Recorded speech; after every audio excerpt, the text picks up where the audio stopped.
Bueno, buenas tardes.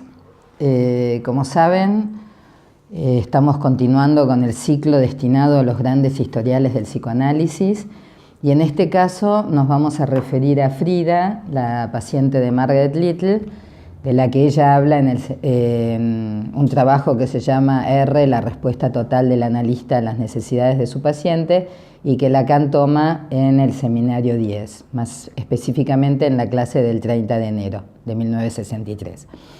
Entonces, vamos a ver cómo Lacan y Margaret Little introducen este caso y después vamos a tomar algunas partes del historial. La idea es que eso nos permita entender mejor lo que Lacan va a decir del caso en sí y especialmente lo que va a decir de las intervenciones del analista. En esta clase, como habrán visto, Lacan toma algunas partecitas nada más del caso, las comenta y después se va de vacaciones de invierno en enero, y deja a dos de sus alumnos, a Granoff y a Pierre Aulagnier, la misión de comentar el historial durante su ausencia. Entonces, vamos a ver primero en qué momento Lacan toma este texto de Margaret Little. En este año de su seminario, él está tratando de precisar el estatuto del objeto. El estatuto del objeto como no especularizable.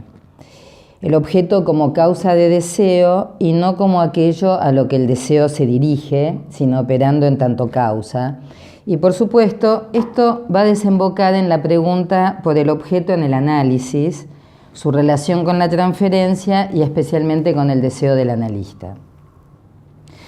El tema de la contratransferencia ya lo había saldado Lacan en el seminario de la transferencia, cuyo título justamente es La transferencia en su disparidad subjetiva. Así que para Lacan, ya desde el título de ese seminario, no hay lugar para pensar en ningún tipo de intersubjetividad. Todavía no escribió el matema, ¿sí?, de los 4 discursos, pero ya están acá situadas las preguntas. Y él lo que va a decir con respecto al objeto y a la falta y el análisis es, les leo un par de citas.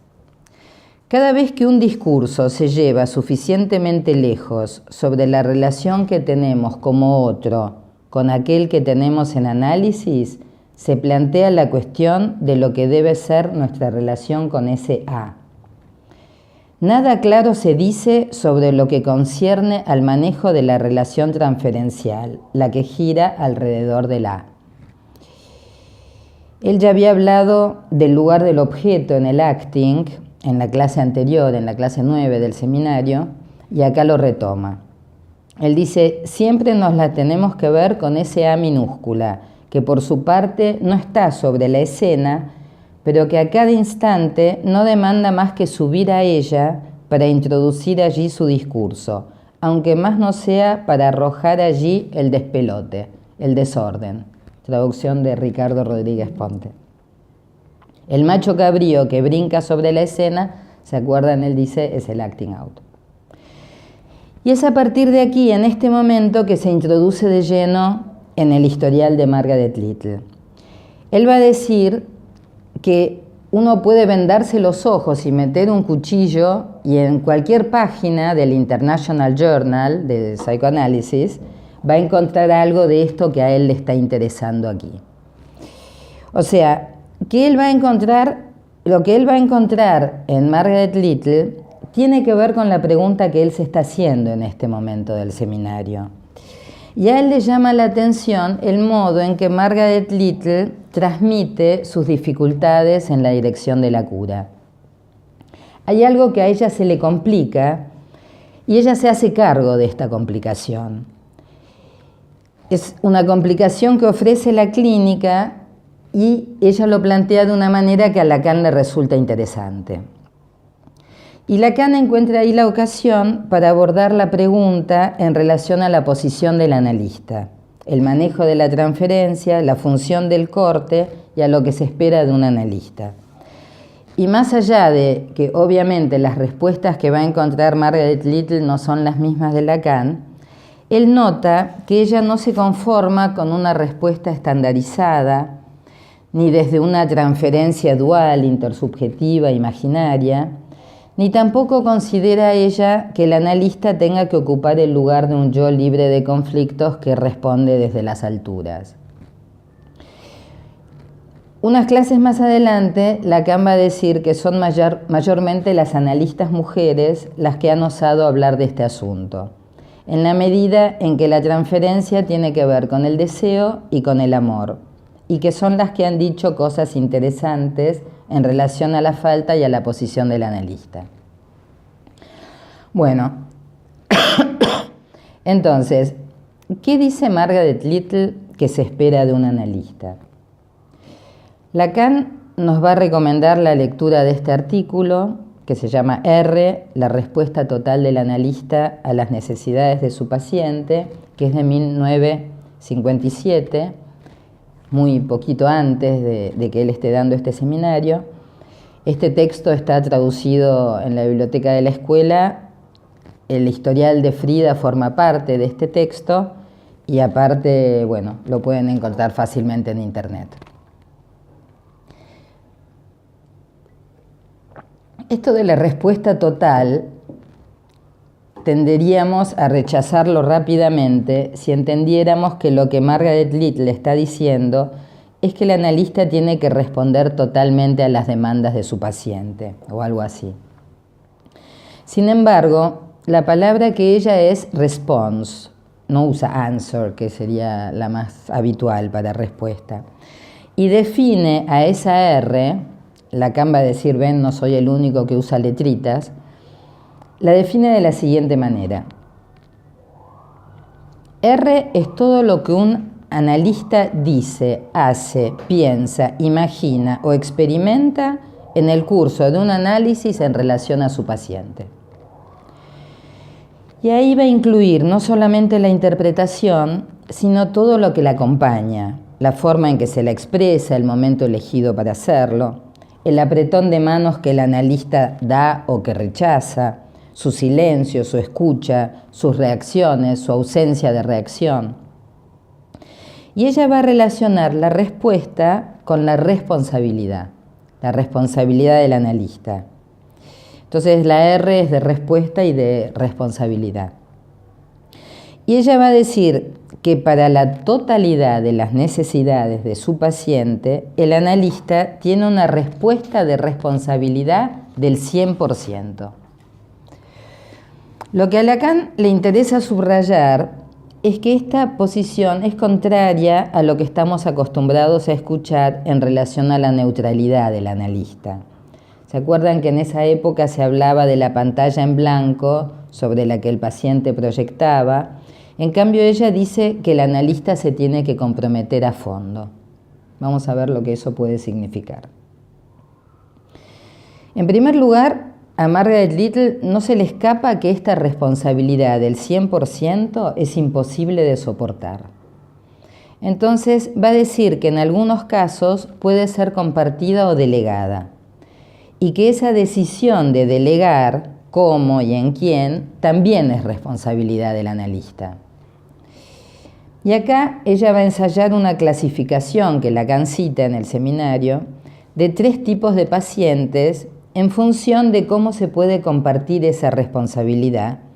Y entonces ella va a decir, están los verdaderos psicóticos, con los cuales se debe delegar la responsabilidad en otros, en médicos, en enfermeros, en familiares, en una internación, por los riesgos que conllevan estos pacientes para sí mismos y para los demás. Después están los verdaderos neuróticos, y acá también dice algo interesante, y es que la responsabilidad puede y debe ser delegada en el paciente mismo. Y la tercera categoría, ella la ubica entre las dos anteriores, y es la de las neurosis de carácter, el neurotic character, que son los psicópatas, los casos límite, lo que los ingleses y los americanos llamaron borderline. Y ella va a decir que para ellos es extremadamente difícil, a menudo imposible, delegar la responsabilidad de alguna manera. Y que es este tipo de pacientes que hace soportar al analista la mayor tensión, porque la responsabilidad justamente aquí es muy difícil de ser delegada. Y ella dice, es de importancia vital para el paciente descubrir no solo que el analista puede soportar la tensión y su descarga, sino que también asume el hecho de que no puede soportarlo todo. Ven que aparece el no todo por todos lados en esto que ella plantea, a pesar del todo del título, ¿no? De la respuesta total. Y además aquí, no sé si perciben que hay un cierto aire a Winnicott. Ella se había analizado durante muchos años con Winnicott, incluso en 1957 vuelve a verlo y escribe este librito que se llama Relato de mi análisis con Winnicott, que es muy interesante. Vean qué cosas interesantes que dice Margaret Little ahí. Por ejemplo, es imposible estar siempre un paso más adelante que el paciente o pensar siempre antes de hablar o hacer, ¿no? De alguna manera ella está diciendo que no se puede calcular el acto y que la interpretación también lo puede sorprender al analista. Nos encontramos con que se ha dicho alguna cosa, dice. Si el contacto inconsciente con el paciente es bueno, lo que se ha dicho en general será un logro. Pero la contratransferencia inconsciente es lo más indicado para precipitar una mala respuesta. Y la única garantía en este sentido es que el analista se analice continuamente. ¿Sí? Por algo, más allá de las diferencias, Lacan le dedica tanta atención.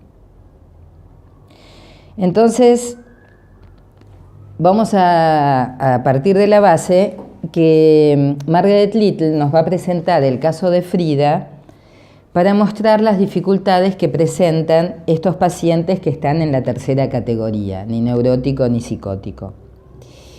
Y es acá que Lacan va a decir, no es una especie de sujeto, sino una zona de relación, la que yo describí como acting out.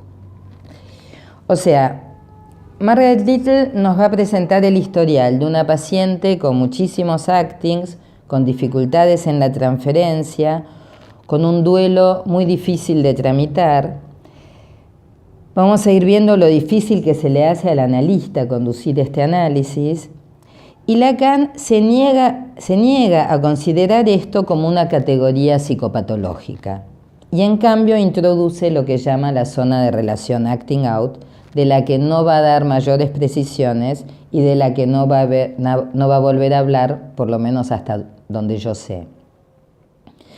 Pero podemos suponer que estos elementos, los actings, la dificultad en tramitar los duelos, la dificultad para entrar en transferencia, la dificultad que se le presenta al analista para dirigir la cura, tienen algo en común, comparten una lógica y no es una simple enumeración al azar.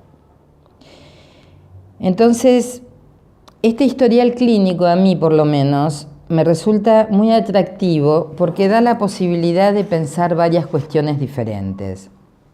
En primer lugar, está el interés que despierta en nosotros, en mí por lo menos, todo relato clínico, especialmente cuando se puede describir un obstáculo en la transferencia y en la dirección de la cura y el intento de superarlo y encontrar ese viraje.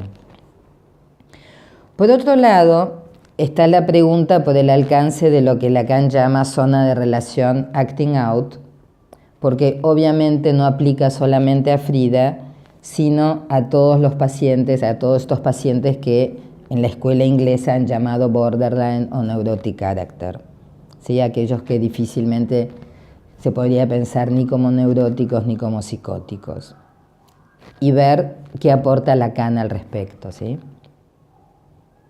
Por otro lado está el tema del duelo. Es en esta clase y en relación a Frida que Lacan va a decir esa frase tan conocida: no estamos de duelo más que por aquel de quien puedo decir yo era su falta. O sea, aquí podemos preguntarnos acerca de la relación entre el duelo y el acting, entre la falta de duelo y el acting, entre el duelo y la zona de relación acting out, entre el duelo y el objeto. Después está el tema de la cleptomanía de Frida, de los robos entendidos como acting out. Aquí también Lacan va a dar una definición y poner la cleptomanía en relación al acting out, al objeto A.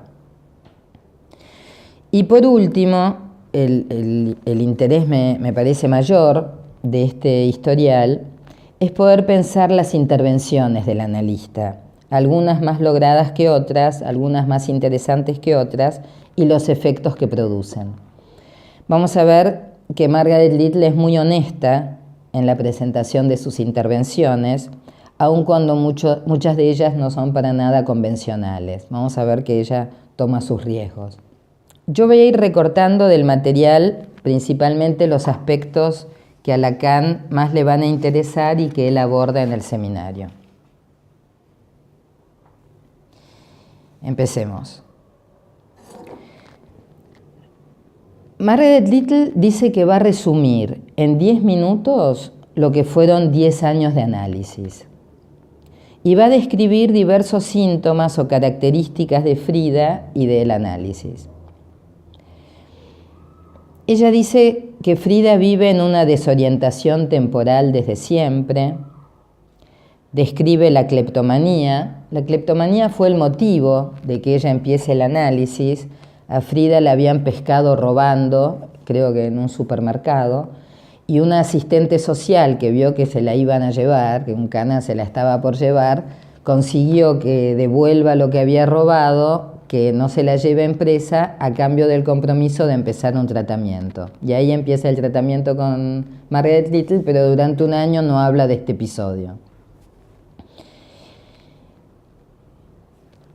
Tiene distintas enfermedades, especialmente una urticaria en varias partes del cuerpo, que uno podría preguntarse si se trata de un fenómeno psicosomático.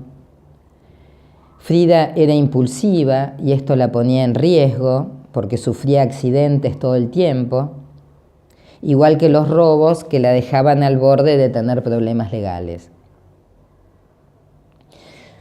Por otro lado, dice Margaret Little que no puede soportar tensiones ni separaciones de ningún tipo.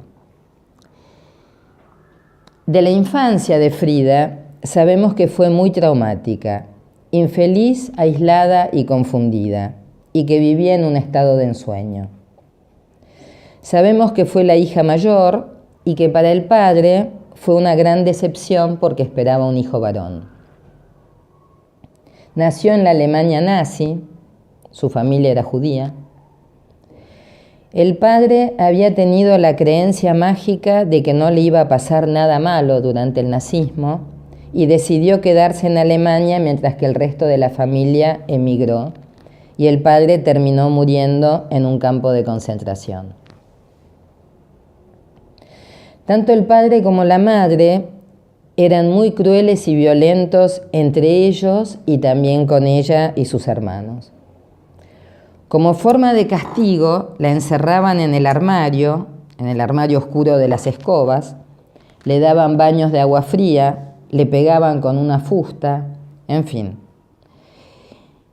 Dice Margaret Little que los padres se aprovechaban de los hijos y que aún hoy la madre trata de explotar a Frida emocionalmente. Ya de más grande nos cuenta que tuvo muchas aventuras sexuales. Luego se casó con un ruso y se fue a vivir a Inglaterra, que es donde Margaret Little la atiende. Margaret Little dice que sus amigos la encontraban capaz, dotada, culta, generosa, de buen corazón. Y ella dice que todo eso es cierto, pero que detrás de eso había una niña profundamente infeliz, salvajemente impetuosa e impaciente, que no podía soportar ni la tensión ni la separación. Los hijos de Frida eran extensiones de su propio cuerpo, como lo había sido ella de su madre, y también eran inconscientemente explotados como ella lo había sido. La madre, que todavía vivía, se había peleado con todos los parientes, rompió con el marido. Tal vez por eso ella y sus hijos decidieron emigrar de Alemania y el padre se quedó ahí, pero de esto no dice nada. Y como veremos, la relación de Frida con su madre es bien complicada.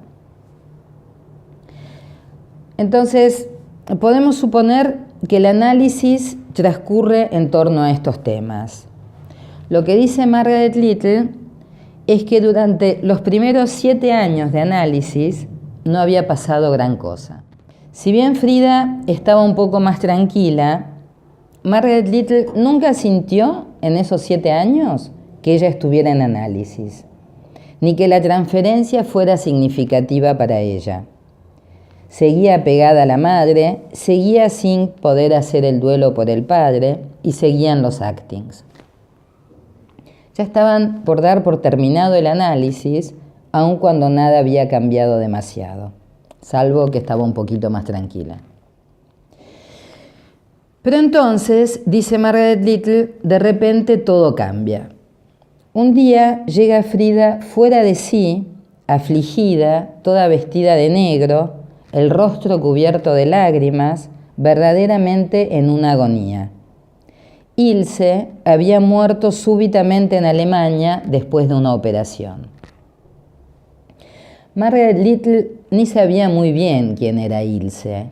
Frida apenas si la había nombrado en esos 7 años, sabía solamente que la había conocido en Alemania cuando vivía allí y que era amiga de los padres. Pero bueno, supone que alguna relación fuerte habrá tenido con Ilse.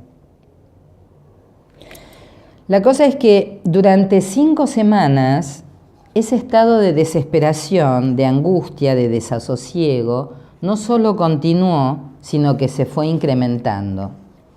Frida estaba cada vez peor.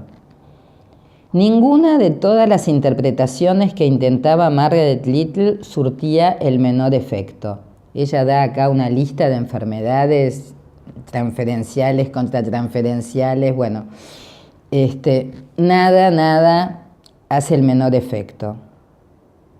Frida había dejado de comer y de dormir.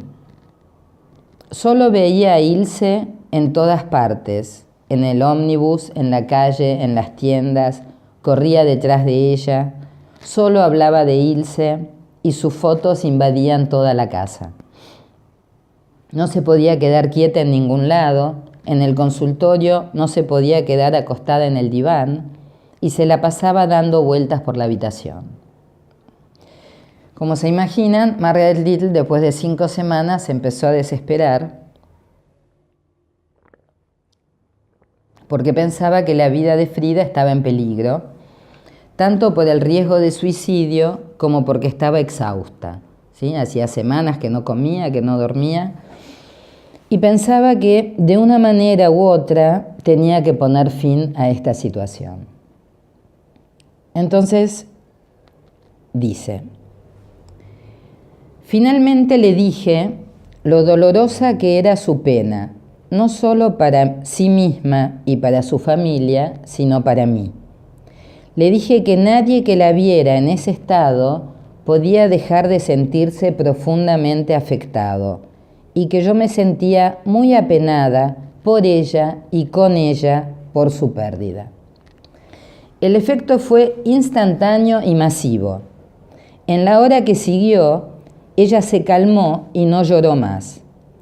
Entonces Frida volvió a ocuparse de los suyos y algunos meses más tarde encuentra por fin el departamento más amplio que su familia necesitaba desde hacía años y que ella había declarado hasta entonces inhallable.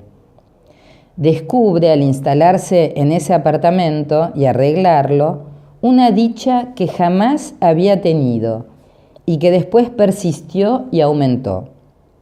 Desarrolló sus impulsos reparadores de una manera completamente nueva.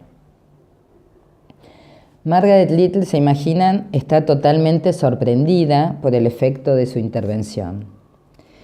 Y ahí ella recuerda otras veces que también le expresó sus sentimientos ante Frida. Una vez que ella venía con el mismo cuento repetido de siempre, Margaret Little le dijo que estaba aburrida de escucharla y que literalmente la dormía. Y otra vez, Margaret Little había cambiado la decoración de su consultorio y venía aguantando todo el día a todos los pacientes haciendo comentarios, ¿no? Lacan dice, ese verde, ese marrón, podía haber sido diferente, qué sé yo. Bueno, y a la nochecita tiene su sesión Frida, que por supuesto empieza a criticarle todo. Y Margaret Little le dice, me importa un comino lo que usted piense, cállese. Entonces, bueno, dice que primero Frida se enfureció, después le pidió disculpas y después reconoció que en realidad ella era pesadísima, que se la pasaba dándole consejos a todo el mundo y que nadie la soportaba. Entonces, estos dos episodios que Lacan comenta también se caracterizaron por el hecho de que Margaret Little relatara sus sentimientos. Pero Lacan entiende que su eficacia no tuvo que ver por los sentimientos, sino por la función de corte. De todas maneras, su eficacia fue relativa. El enorme cambio se produjo en relación a la manera en que Margaret Little interviene en relación a la muerte, a su desesperación por la muerte de Ilse. Ahí Frida confiesa, ¿sí? Después de esto me siento muy apenada por usted con su pena. Ahí Frida confiesa que por primera vez desde que había empezado su análisis, la analista se había convertido para ella en una persona real y que era muy diferente a su madre. Ella había sentido que siempre su analista la criticaba, que le decía, igual que su madre, que ella era una persona terrible. Hasta entonces Frida la llamaba a Margaret Little la lección 56 del libro, por lo impersonal que le resultaban sus intervenciones. En cambio, dice, los sentimientos que expresó en esa ocasión eran inconfundiblemente reales, diferentes a los sentimientos falsificados de los padres, y le brindaron a ella y a sus asuntos un valor que nunca habían tenido, excepto para Ilse. En otras palabras, dice Margaret Little, para ella me había convertido en Ilse en el momento de expresar mis sentimientos. Sigo un poquito con el historial y después vuelvo a esto con la lectura que hace Lacan, ¿sí? Si bien es cierto que a partir de aquí Frida puede relacionarse de otra manera con su analista, que puede escuchar las interpretaciones, que ha modificado algo de su hostilidad y de su indiferencia, Frida sigue corriendo riesgos, es atropellada por un coche, es herida bastante seriamente, sigue cruzando la calle impulsivamente, ¿sí? Un vecino se le acerca una vez a Margaret Little y le dice, escúcheme, esa señora que sale corriendo es paciente suya, la va a pisar un coche en cualquier momento. Y Margaret Little sospecha que esas conductas aparecen con cada visita de su madre, al igual que los robos que siempre se producen también cuando viene la madre.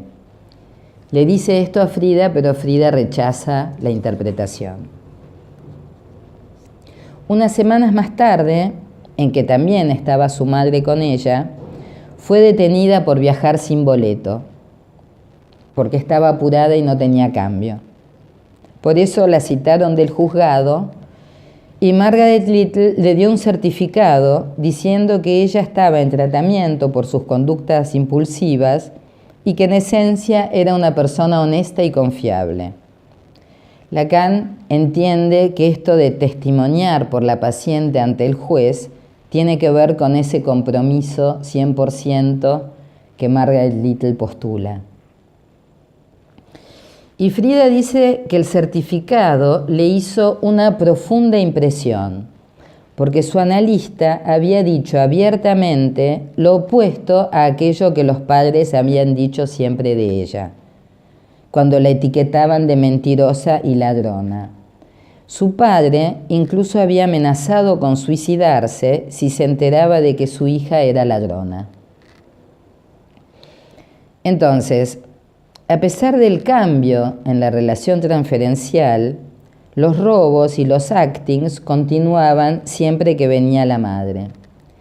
Y es allí que Margaret Little le dice a Frida que corre peligro y que si la madre vuelve a venir a estar con ella, no se responsabilizaría más por ella e interrumpiría el análisis. Acá hay una tercera vuelta de tuerca a la misma posición del analista, ¿sí? Entonces, yo indicaría estas tres intervenciones como determinantes: la que tuvo ante la desesperación por la muerte de Ilse, la del certificado para el juzgado y la decisión de interrumpir el análisis si acepta que la madre siga viniendo a visitarla. Porque en los tres casos lo que aparece es el lugar que ella tiene en el deseo del otro. Aparece la falta en el otro que no había aparecido por parte de los padres y aparece la función de corte. La firmeza de Margaret Little en la última intervención le permite también a Frida una nueva relación con el no, tanto para aceptarlo en relación a sus propios excesos como para ejercerlo, en este caso para decirle que no a la madre, que para ella era inimaginable. Entonces, ahora sí podemos decir que el análisis se encarrila. Después de 7 años, como si recién allí hubiera podido formular alguna pregunta en transferencia y hubiera comenzado a asociar y a escuchar, ¿no? Sería tal vez el momento de pasar a esta paciente al diván después de 7 años. Entonces, veamos lo que dice Lacan sobre esta paciente y estas intervenciones de su analista. En primer lugar, tomemos el tema del duelo. Lacan da una precisa definición de lo que sucede en el duelo y nos pide que lo localicemos en el artículo de Margaret Little. Veamos esta definición que ustedes conocen. No estamos de duelo sino por alguien de quien podemos decir yo era su falta. Estamos de duelo por personas que hemos tratado bien o mal y respecto de las cuales no sabíamos que cumplíamos esta función de estar en el lugar de la falta. Lo que damos en el amor es esencialmente lo que no tenemos. Y cuando lo que no tenemos vuelve a nosotros, hay regresión, seguramente, y al mismo tiempo revelación de aquello en lo cual hemos faltado a la persona para representar esa falta.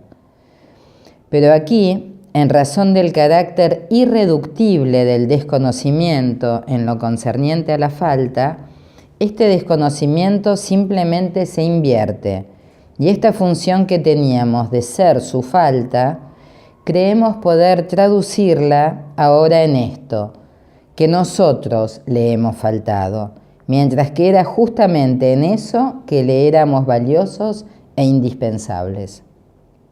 Esto en relación al duelo, y concretamente en relación a la muerte de Ilse y la desesperación de Frida, Lacan va a decir: el análisis no comienza a moverse más que en el momento en que un día su paciente llega con el rostro tumefacto por el llanto por la pérdida, la muerte, en un país que había abandonado hacía mucho tiempo con sus padres, la Alemania de entonces, la Alemania nazi, de una persona que no se distinguía por otra cosa, entre los que habían velado sobre su infancia, sino porque era amiga de sus padres. Y sin duda una amiga con quien ella tenía unas relaciones muy diferentes de sus relaciones con sus padres. Pues es un hecho que ella nunca por nadie llevó un duelo, un luto podríamos decir, parecido. Recuerdan que Margaret Little había dicho que Frida no había podido hacer el duelo por el padre. Sigo con Lacan.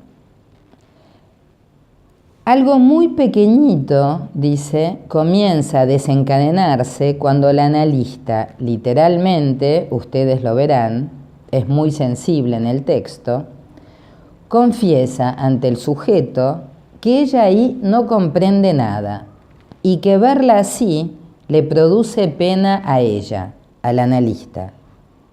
E inmediatamente nuestra analista deduce de esto que ahí está lo positivo, lo real, lo vivo de un sentimiento que ha dado al análisis su movimiento.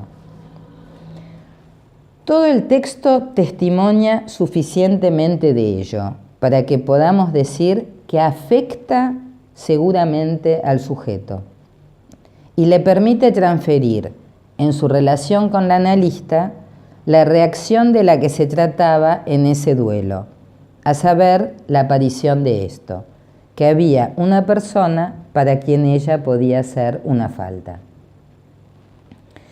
Es que la intervención del analista le hace aparecer en la analista esto que se llama angustia. Es en función de que hemos llegado al límite de algo que designa en el análisis el lugar de la falta, que permite a un sujeto cuya relación con los padres está definida totalmente por no haber podido aprehenderse como una falta, ésta consigue aquí abrirse. Es decir, que la angustia del analista le hace sentir que hay una persona para quien ella puede significar una falta. Al no haber ocupado un lugar de falta ni para su padre ni para su madre, ¿sí? Para el padre era una decepción y para la madre era una prolongación de su propio cuerpo. Al no haber ocupado un lugar de falta, podríamos decir, al haber faltado un duelo primordial, no puede hacer el duelo por Ilse, hasta no ocupar un lugar de falta para su analista en la transferencia. Sigo con Lacan. No es en tanto que sentimiento positivo que la interpretación, si podemos llamarla así, el sujeto abre los brazos y se afloja en este punto, dice Lacan. Entonces, es una frase medio mezclada. No es en tanto sentimiento positivo que la interpretación ha sido efectiva. Es en tanto que introducción por una vía involuntaria de la función de corte. Y acá en el medio de la cita subrayo, el sujeto abre los brazos y se afloja. ¿Sí? Estábamos hablando de un sujeto frío, duro, distante, impulsivo, en acting permanente, indiferente a cualquier cosa que dijera su analista.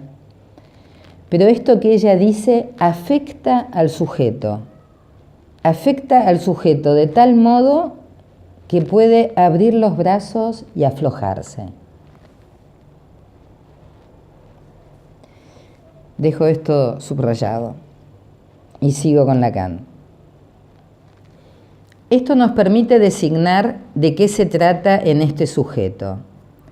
El problema para ella, uno de sus problemas, es que ella nunca había podido producir el menor esbozo de sentimiento de duelo respecto de un padre al que admiraba. En ningún caso podría representar algo que pudiera faltar para su padre. Y en cuanto a la madre, de la que se trata de la manera más cercana en el determinismo de los robos, es que seguramente ella nunca pudo hacer de esta hija otra cosa que una suerte de prolongación de sí misma, de mueble, ese instrumento de amenaza y de chantaje, dado el caso, pero en ningún caso algo que por relación a su propio deseo, al deseo del sujeto, hubiera podido tener una relación causal. Y aquí Lacan lo va a articular con los robos. Es para designar esto, a saber que su deseo, ella no sabe cuál desde luego, podría ser tomado en consideración, que cada vez que la madre se aproxima, el sujeto se entrega muy regularmente a un robo que, como todos los robos de cleptómanos, no tiene ninguna significación de interés particular, lo que simplemente quiere decir: yo le muestro un objeto que he arrebatado por la fuerza o por la astucia,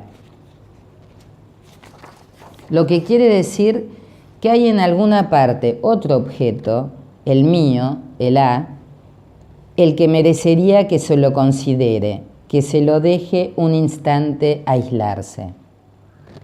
¿Sí? Esta función del aislamiento se ve bien, me parece, en la intervención de Margaret Little, en la que le dice que si no corta con la madre, si no corta con los actings y con los accidentes y con los robos, no le va a quedar más remedio que interrumpir el análisis. Porque me parece que representa bien lo que significa este lugar de falta, y es que Margaret Little, a diferencia de la madre, puede privarse de Frida. No es una extensión de su propio cuerpo, puede haber un corte allí. Bueno, como ven, hay mucho para pensar sobre las intervenciones del analista, sobre la posición del analista, el deseo del analista, eventualmente también en relación a la vacilación calculada de la neutralidad del analista, como dice Lacan en la subversión del sujeto. Las preguntas que hace Margaret Little no son retóricas, son urgidas por la clínica misma. También queda planteada la cuestión de cómo intervenir en relación a los actings. ¿Sí? En este historial se nos presenta una paciente actuadora bastante desenfrenada que finalmente se sosiega. ¿Sí? En la clase anterior del seminario, Lacan se preguntaba cómo hacer entrar al elefante salvaje en el cercado, cómo hacer para que el caballo empiece a dar vueltas en el picadero. ¿Sí? Entonces, ¿qué es lo que hace que un sujeto, después de 7 años de análisis, finalmente pueda ser afectado por algo de lo que el analista dice o hace y pueda abrir los brazos y aflojarse?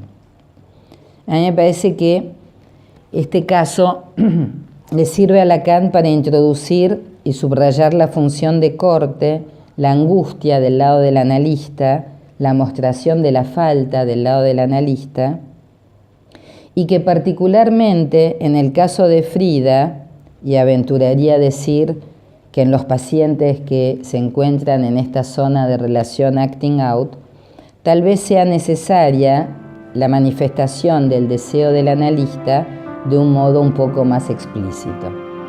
Bueno, nada más. Gracias.